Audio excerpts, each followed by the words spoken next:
Sonic Generations was a turning point for Sonic. Before it, Sonic rarely looked back. Sure, Emerald Hill borders on plagiaristic of Green Hill, Sonic Adventure had a different Icecap, and its sequel had a fun little Green Hill remake, but largely the series kept marching forward with new ideas.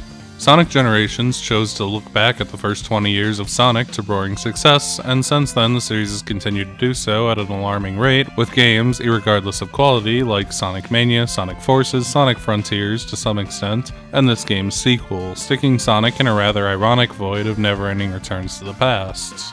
I don't necessarily introduce the game this way as criticism, it's a good game, but it serves as an interesting context for what this game is and what it became in the series as a whole. Sonic Generations initially saw release in 2011 for the Xbox 360, PS3, and PC, with the former being available on later Xbox consoles with a very nice boost to performance, as the original release was notably spotty. Generations also had a very unique release on the 3DS, entirely 2D, but it's still divided between the Sonics and their movesets. Outside of the first stage, it chooses different stages throughout to give it a different flavor, and even takes those stages from different games a few times, namely including a level from Sonic Rush. It would have been cool if they leaned more into Sonic's handheld history and pulled from the Game Gear games, Advanced Trilogy, and the Rivals games, but those are obviously much less marketable, which sucks to say.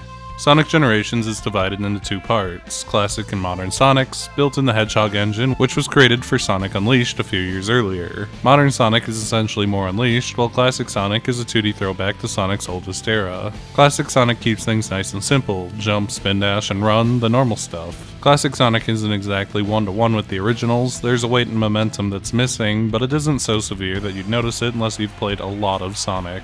He's just a tad floatier and more maneuverable in air. The spin dash is the most interesting thing going on in Classic Sonic's half of the game. It feels like they took after Sonic Adventure 1 a lot, and I'm not complaining. It charges up in about a half second and it sends you flying, crazy fast, crazy far, and you can jump out of it to carry that speed even when bouncing off of enemies' heads. It's very often worth it to take a shot in the dark and just go for a spin dash, jump, and see what comes of it, because it typically shaves off a decent amount of time, and very rarely outright punishes you with death, at least until the later levels, as Sonic's ring system has always been very generous about second chances. As you learn the levels by replay or during missions, the spin dash gets crazier and crazier. Most levels are relatively straightforward left to right, and good spin dash placements decimate a lot of slower intended challenges. Also, the spin dash revs up so quickly that you can use it while running straight up a wall.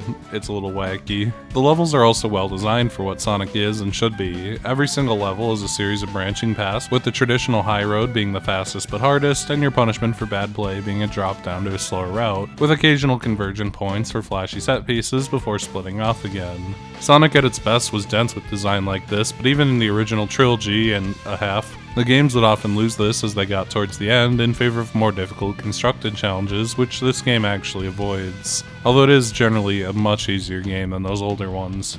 Lots of these higher routes have an impressive amount of skill needed to get onto them or stay on them, like this quick throwback to the speed highway jump at the start level, which requires a fairly precise spin dash jump, and it makes replaying levels to discover alternate routes a joy, as do the red coins. A simple 5-off collectible in every stage that reward concept art and music for exploring these paths and making tricky jumps, which while small is a satisfying motivation for mastery. The classic half of the game is good, there's not a ton of complexity, but it was a nice return to form after years of 3D games, the handhelds notwithstanding, and there was a lot of charm and novelty to exploring newer stages and areas in 2D. Modern Sonic follows what is often called the boost formula and is significantly more complex. Boost Sonic actually has a pretty massive set of actions, the primary one being boosting, limited by a meter that charges by gathering rings and defeating enemies. Boost Sonic is often derided as hold X to win, but that's not really the case here. It is in other games, but not this one. It's pretty rewarding to chain the many actions that are available to keep that flow up and continue generating meter. Enemies may die to boost, but walls and spikes don't. The path forward is often at least 3 lanes wide, and it's not impossible for them to be wider, so quick stepping to dodge is a necessity. Drifting comes up occasionally, but is a bit of a niche option for specific sharp turns. Air boosting provides a massive addition to horizontal movement that can bypass some obstacles entirely. Sliding needs to be used to bypass some obstacles of its own. Chaining homing attacks to generate boost energy is often a necessary necessary pause to continue boosting, and the stomp, a move that gives Sonic a very strong vertical descent, is often an optimization that's rarely necessary, but often very powerful, as it just allows you to cut down on the floatiness and airtime. Routes through levels aren't often nearly as branched as in the 2D levels, simply for the sheer amount of stage that would need to exist to accommodate that, but there are frequent short splits that challenge different elements of Sonic's moveset, be that homing attack chains, quick stepping, or general navigation. I think this recent playthrough is where I started to get Boost Sonic. I heavily gravitated towards the classic side of the game in prior runs, but I found myself liking Boost more and more as I thoroughly dedicated myself to the tech and optimization it brings to the table, and more so as I learned to break the game in minor ways by implementing unique boosting tricks that, while by no means turn the game into Sonic Adventure 1, do give it a lot of freeform creativity in a similar way. Generations also has a small customization system on the side. Beating stages gives tickets, with better rankings giving more. The ranking system is fairly simple, being sheerly time-based, although the S rank also requires not dying, and these can be spent on minor gameplay tweaks, some for one version of Sonic, like classic Sonic getting a free elemental shield at the start of a level, which is great as they all give him extra mobility options. The bubble lets him bounce from more height, fire lets Sonic launch forward horizontally, and electric gives him a double jump, all of which can absolutely break intended challenges throughout, while modern mostly gets benefits to his ability to gain and maintain boosts. The most interesting being the substantially larger boost meter at the cost of never being able to refill it, which is a fun risk-reward thing. And there's a few that benefit both characters, like Quick Stop for coming to a stop more quickly and therefore having a lot more control, less speed loss when going uphill or while underwater, which feels very weird in the water I must say, or after beating the game, the super forms. I love these as a little twist on the main gameplay. They don't completely shift the gameplay or override level gimmicks, they're nice little benefits that each have a cost to use and a max of 100 between them, which ensures that the game never completely breaks under them, and of course, it's not like you even need to use them. The game is plenty fun without them, it's just some icing on the cake. To rip off the band-aid a bit, this game is like 3 hours long. There's 9 zones of the classic and modern act each, ranging from about 2 minutes early on to 7 or 8 later. 7 bosses that take about 2 minutes each, sans the final 2, and they needed to pad it some, and to do this they gave each zone 10 missions with 5 for each playstyle, and the player has to complete one from each act to progress. These are a real mixed bag. In general, the strongest are the shadow races, which appear in every zone and act, and are functionally time trials, while the others tend to be some shade of gimmicky. Some are neat, the elemental shield focused ones are nice introductions to the extra jumps that those give. The ones that limit boosting often force you to get a little more creative in the 3D levels, but a lot of them are little custom courses built out of blocks with some gimmick forcing specific routing, like finding hidden capsules, racing Cream to get Chow, and so on. There are some cute gimmicks with Sonic's friends, like summoning Tails to do the Sonic 2 flight thing or using Blaze to put out fires, but these tend to be the ones that also have the worst of the pace breaking, as you have to stop in your tracks to summon your friend. There are good ideas mixed in, and they do extend playtime as they were intended to do, but I'm not sure they're necessary when the ranking system and red coins already offer that for people who want to dig deeper into the game. Sonic Generations mostly succeeds in presentation, but has some odd points I may as well run through first. Main issue, the level select is literally a blank white void. You have a monster that destroyed space and time and can do anything you want, and you chose an Apple Store. It's very 2010. The game also runs at a fairly choppy 30 frames per second on Xbox 360 and PS3, but the Xbox One patches that hole nicely, and it's obviously not an issue on the PC, and the remaster I haven't gotten to yet is absolutely perfect on that front. The story is also... the opening cutscene and the pre-boss ones are fine enough, but a majority of it is characters standing facing each other about 3 feet apart, quipping in a white void. It's a story told in an immensely boring way for the most part, and basically boils down to, thanks for beating my associated level, good luck. Beyond that though, the levels look damn good.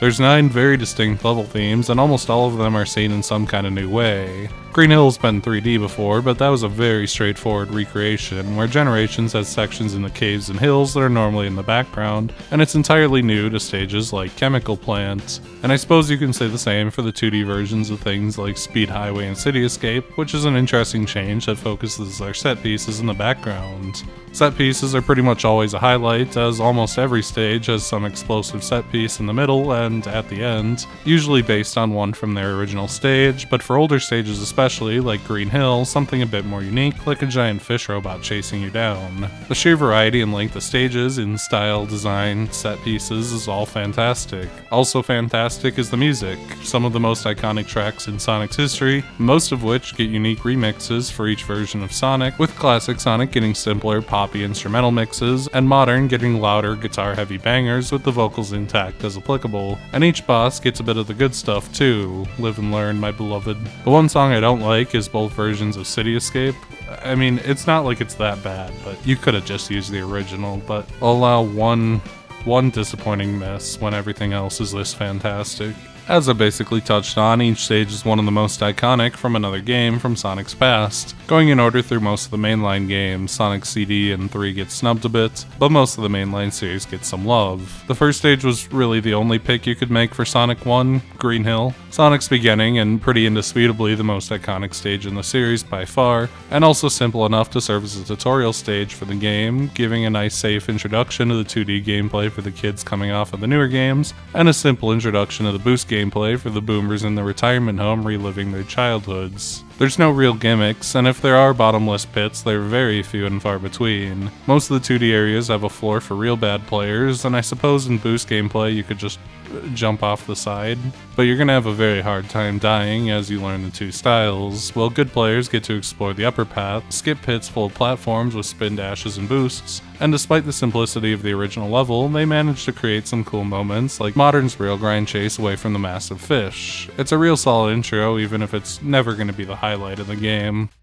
Sonic 2 gets Chemical Plant Zone. It's a fair enough pick. The stage was iconic for its tense water segments, but there is a trend of this game focusing on levels that appear earlier in the games, as they're the ones most likely to have been seen by a player, just statistically speaking. For me personally, I think Casino Nights would be my pick for how vastly different it is from everything else, and that music. And evidently it wasn't just me, as the 3DS version does in fact use that stage. Chemical Plant is a nice step up in complexity. You've got rising water sections, underwater bits, those damn rotating blocks, the hopping water blobbies. Classic Sonic's version of the stage doesn't bring too much to the table for new things, and it really didn't need to. The level has plenty of toys to utilize, but I do love that certain routes avoid or extremely limit the amount of time you spend in the water, which feels very good to pull off and helps your speed immensely. Modern Sonic has a bit more work to do, and pretty much nails it. The wavy pipes at the start of the original stage, where you could switch with a well-timed jump, are turned into 3 huge lanes that split into different paths right away, and Sonic's boost is so fast that it can let him run across the top of the water, which is a very fun gimmick that can be used to dodge underwater segments entirely with some skill, something used much more prominently in a later water-themed level.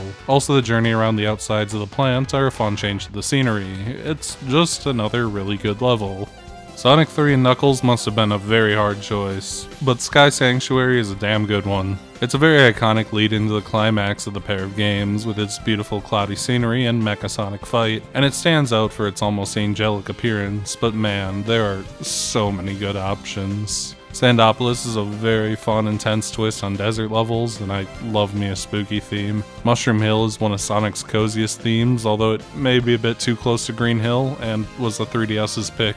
Hydrocity is iconic, but may step on the toes of Chemical Plant a little bit with the water running. Carnival Night would be incredible, but the Michael Jackson music would almost certainly prevent that, and Icecap has that song. Plus, the game somehow dodges the ice stage trope entirely. Sky Sanctuary is a nice step up to end the classic era on. It's pretty much all bottomless pits, tight jumps, and gimmicks that force you to think fast. Be it those kind of wonky flying platforms that you run on to steer and raise into the sky, the moving vines you hang from and hop along, platforms that appear with a touch of a button, clouds that spring you out of them, or the teleporters that tempt you on a new paths unknown. As with Chemical Plant, there was really no need to reinvent the wheel for classic Sonic. It's just a nice, tightly designed stage with a cool finale on some collapsing slopes, although it is kinda shitty that 3 of the red coins are in the same place on separate routes, mandating 3 journeys through the entire thing if you want them all. Modern Sonic has fun moments too, thankfully ditching the flying platforms, which I can't even imagine in 3D, for what is largely just a solid, tense stage with lots of big falls to dodge. And a few neat twists with the collapsing ground section and the like. It's very solid, every stage is, and visually unique without a lot of gimmicks to it. With the classic era wrapped up, it's time for the bosses. A rival race and a proper fight. The rival race being Metal Sonic, who's fought on Stardust Speedway from CD, giving it a little love, and with that iconic song. The fight plays out more or less like it had in CD. You run away from him and dodges charges at you, or if you're spicy, you jump on him during them, which definitely improves the pace and is damn cool to pull off. It is Classic's only rival fight, which is understandable, as the other Speed characters were pretty slow to be introduced to the series, but it's a little more egregious that Classic only gets one proper boss fight. I understand he isn't that mechanically complex, which makes it hard to keep interesting, but the imbalance is a bit harsh. The big finale of the Classic era is the Death Egg robot from Sonic 2, probably the most iconic boss of the era, although this one isn't the 7-minute slog without rings that the original is. Death Egg is greatly reduced in complexity, attacking once, then hopping to make his butt vulnerable as before, but it does shake up a bit in Phase 2 as you bait him into punching bombs to stun him, which uses this unique 3-sided box design that I think they could have done more with in a different boss fight. It's a fun little bit of spectacle to close the era out on. Also, just because I've been mentioning it a lot, the 3DS version had Big Arm as its boss. That's Sonic 3's final boss, which is a good pick too, if significantly less iconic. And with that, we get to the adventure era, where both sides of the coin are kind of fish out of water that both need to change things up a bit to fit in, leading to some of the coolest levels in the game, as they can't lean so heavily on the design of the original version of the stage for one or the other character. Sonic Adventure was a no-brainer for level pick. Speed Highway has the set pieces, the music, the style, with the skyscrapers at night, the police drones, the rockets and helicopters. I could see Windy Valley having some fun set pieces too, or Emerald Coast for being the first 3D Sonic stage, which was used on the 3DS, but I think those stages are a lot less exciting than what you can play with on Speed Highway. Speed Highway might be my favorite level in the game. It just has a little bit of everything. Tons of little level gimmicks, an absolutely beautiful view of the city at night, plus lots of neat little set pieces, crashing through buildings, riding helicopters. The classic half leans into lots of little gimmicks, big construction scoops that launch you straight up, a huge shortcut for the first big slope that is reminiscent of the one from Sonic Adventure, and lots of bouncing off of the cop robots to reach secret areas, something surprisingly rare for the 2D Sonic games, plus it just has so many little moments. Modern also plays with some fun stuff and is very boost heavy. The drift comes up for one of the very few times in this game for some sharp turns and to weave between moving cars while boosting, basically ripping a page out of the best Mario Kart tracks. The huge wall run is turned into a long sidestep segment that's very satisfying to pull off well, and all the spectacle of the whole thing is just great. I don't know if you could have asked for a better level than Speed Highway. Sonic Adventure 2 really didn't have a ton of choices, especially as it would have been kinda weird to utilize some of the best, like Radical Highway, as they are shadow stages. Didn't stop the 3DS version though. Metal Harbor's disjointed series of boats would probably be hard to make work for modern Sonic, who's a little too fast for that. Final Rush would be very boring in 2D, and I don't think I even want to know what would come of Crazy Gadget. City Escape was the only real choice, and the song sure as hell helps, although I think both remixes are substantially weaker than the original version of the song, even if they are still very good. City Escape is kinda perfect for remixing stage elements. Modern gets to do the things you would expect, and the snowboard feels real good, because drifting has been made way smoother, but Classic also gets his equivalent in the skateboard, which is perfect for the era of the original trilogy and a fun gimmick on its own. Sonic moves forward at a constant rate, but jumps higher and further, and loses the board upon touching any wall. And while it only pops up a few times throughout the stage, it does make its sections unique, and gives access to fun paths that save more and more time as you preserve the skateboard. Also, there's the truck. For modern Sonic, it's a towards the screen chase as before, but utilizing sidestep to dodge its giant saw blades, which actually gives it some gameplay, and has a fun twist at the end with it following Sonic onto a wall and smashing into two buildings, like 9/11. For 2D Sonic, the truck is a bit more unique. While it does appear in a few traditional chases, the big twist is that it occasionally comes from the background or foreground, specifically in a fantastic section where it smashes through a series of vertical platforms built on fragile scaffolding as it tears them down and drops the platforms lower and lower, forcing speed and precision to keep gaining height against it. Plus, between the big moments, there's plenty of running through San Francisco, or slightly fictionalized San Francisco, which is just a nice place to look at. Sonic Heroes is interesting because I think you could make an argument for pretty much any stage, despite my general dislike of the game. Grand Metropolis could have some fun with the disappearing and reappearing bridges, as well as those weird vertical wall bridge things. Rail Canyon has the trains, but will be very difficult to make interesting in 2D. Frog Forest has fun weather gimmicks and cute frogs, and Hang Castle is Halloween themed. Egg Fleet is also cool as hell, but might have had the same issue as Metal Harbor. Still, I can't blame them for going with Seaside Hill. While maybe not as crazy or gimmicky as other stages, the beachiness and music are a wonderful standout theme-wise, and there are still plenty of gimmicks to use. This is the divergent point for the 3DS version, as it skips the next 3 stages in favor of Water Palace from Sonic Rush, which is a fair pick in its own right. Classic Sonic doesn't get a ton of gimmicks here. The giant rolling wheels from Sonic Heroes chase you around a little bit, there's multiple paths leading to different cannons that put Sonic on higher lower paths, and it's a solid level with a nice theme, but this is definitely a boosting level. The lower paths focus mostly on water running, boosting across long stretches of water to skip between islands, and playing with skill and jumping at the right times to avoid sinking. The wheels are used in a giant frenzy of dodging and boosting between them at the end, which is very, very cool. And the little cart sections from Heroes even appear as a potential route, fusing it into a tight little boost section that lets you avoid the slower platforming heavy jumps across the turtles' backs. Of course, decided by a triple path a la Heroes itself. It may well be the best boost focus stage in the game, and really made me fall in love with the style more than any other stage. The adventurer's rival is Shadow.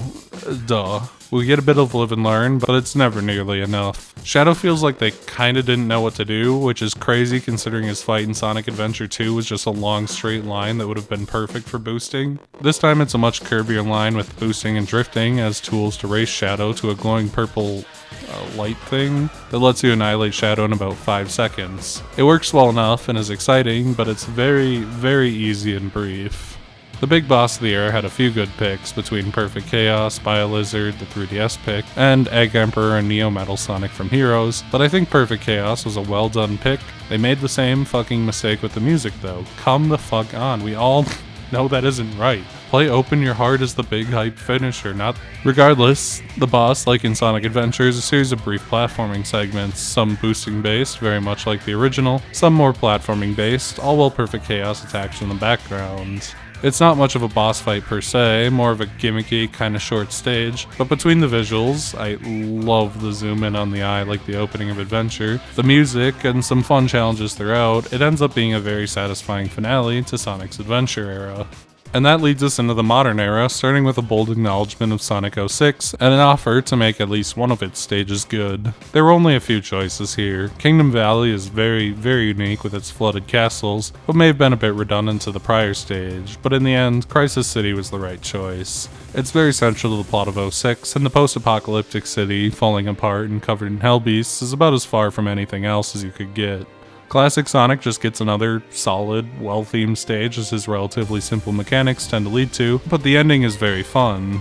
The wind pushing against you from the tornado is a nice little twist on the gameplay that forces you to think about every jump before you make it, which isn't exactly how Sonic is typically played. The goalpost flying away at the end as a fake out right as you reach it is one of the funniest endings that a stage has had in a Sonic game, and you get this really elaborate section where you use floating cars and debris as platforms, which is very exciting and visually interesting. It's just a nice bit of spectacle for the finale. Modern gets the big apology level for Crisis City the first time. The most obvious pull is a redo of the original very janky high-speed section as a sidestep section, which works really well and captures the feeling the original was meant to have. In general, the stage is very treacherous and platforming heavy. Death is around every corner, which makes optimal boosting lines very difficult to find. And it also has a surprising amount of 2D sections that serve to tutorialize the stomp by pushing down rocks of lava, although honestly, the stomp is so good that it would have been nice to see it sooner, just because being able to get to the ground and start boosting again is that powerful. Crisis City is the perfect little Sonic 06 redemption. While Sonic 06 will forever remain one of the biggest disasters ever, at least we can feel good about having seen at least one of its stage come to fruition.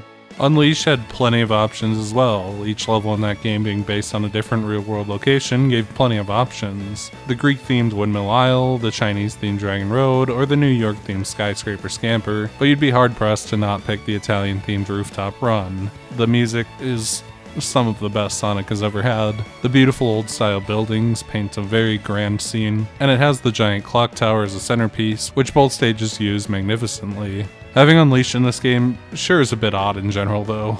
I mean, Sonic Generations was built on top of its engine and plays much like it, so the modern version of the stage feels a bit redundant to that game, using a lot of similar stuff with the sidestep barrel dodges, the sidestep laser robots, the tight alleyways that serve as little obstacle courses. It's a very, very good level, but it's not that much different from its original version, and I feel like part of the reason it's here is asset reuse. There are a few neat new bits, like the really cool run up the clock tower, but it feels a lot like Unleashed had before it. The 2D stage, on the other hand, really gets to stretch its wings in that regard. The balloons used for homing attack chains are turned into tools for verticality, raising you to higher areas with some very tricky jumps in the middle. The laser bots become timing puzzles, where you have to carefully time your jumps to get behind walls and under floors to avoid their attacks. There's an underground wine cellar that becomes a small chase section with giant barrels, and the clock tower is turned into a gigantic final set piece as this giant vertical climb up to one of its faces, ending with its face being used to completely derail a train,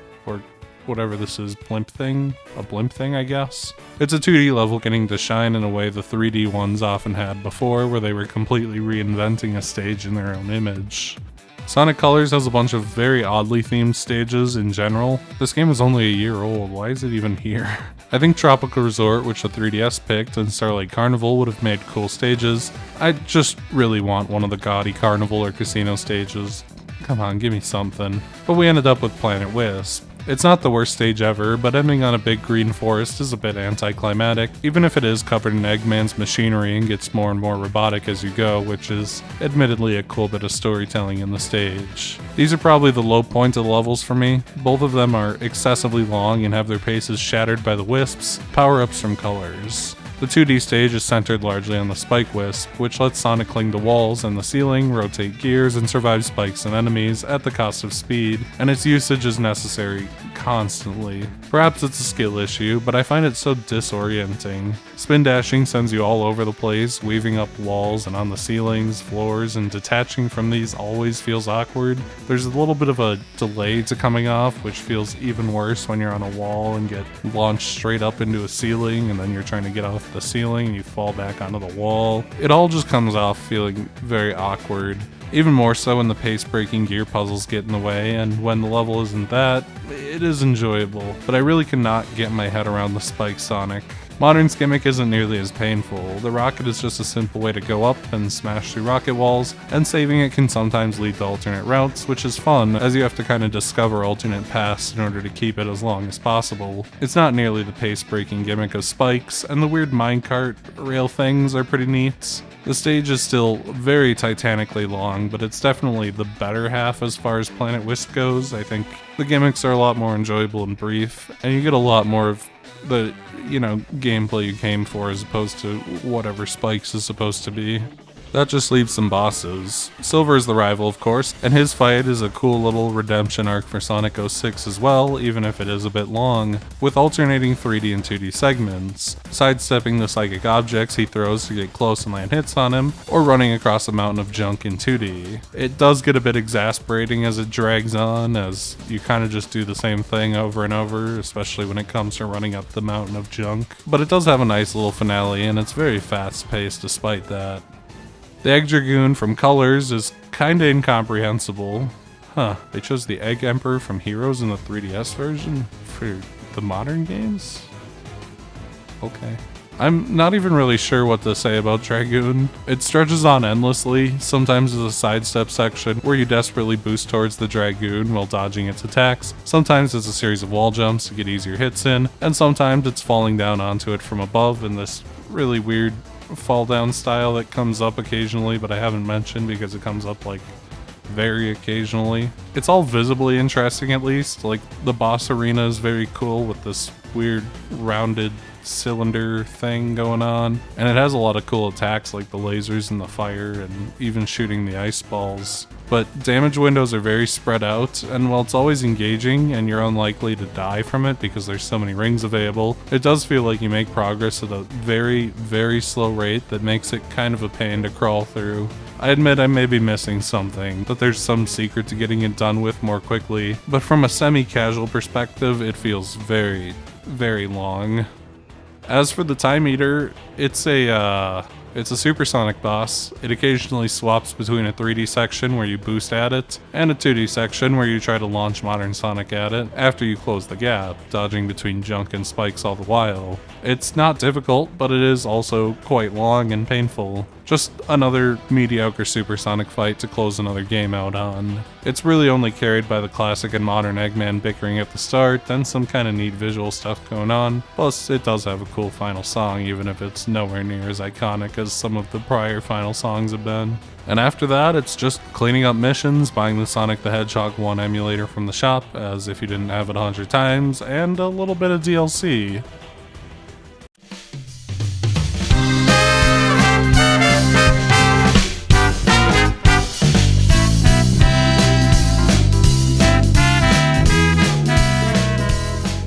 Sonic Generations had really incredible potential for DLC. There are so many fantastic levels you could revive as I highlighted above, and Casino Nights is such a good pick. And it's a pinball table. Not a terrible one, not a fantastic one, although the music kicks ass.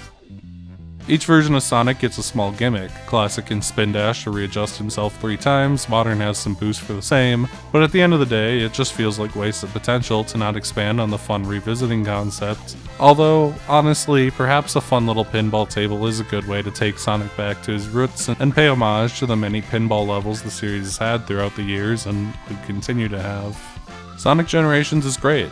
It bridges the gap nicely between Sonic's two halves, even if the adventure gameplay is left behind, offering longtime fans a glance at the new version of Sonic that had only been improving over the last couple years, and giving babies a chance to explore the past. Levels make constant creative use of old settings to squeeze out new ideas and are generally gorgeous. Classic may not be one-to-one, but it very much works, and the boost gameplay was still very fresh. Plus the levels are perfectly suited to it. Generations basically came out exactly when it needed to, injecting a franchise that had been dwindling in public favor for years with new life in the form of a best-of playlist, and while Sonic would refuse to let go of that mentality going forward as it worked out way too well for them, that's kind of another story.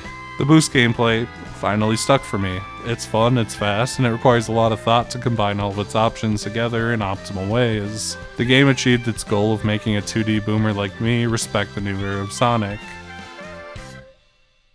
New a decade ago, but still. There's a charm to Sonic Generations, getting to see old stages and new stages reversed, breaking the game with spin dashes, mastering the boost. It's just a simply fantastic and fun game that's hard not to smile while playing. It's just a simply great game, it's fantastic. So great that we're gonna talk about it again.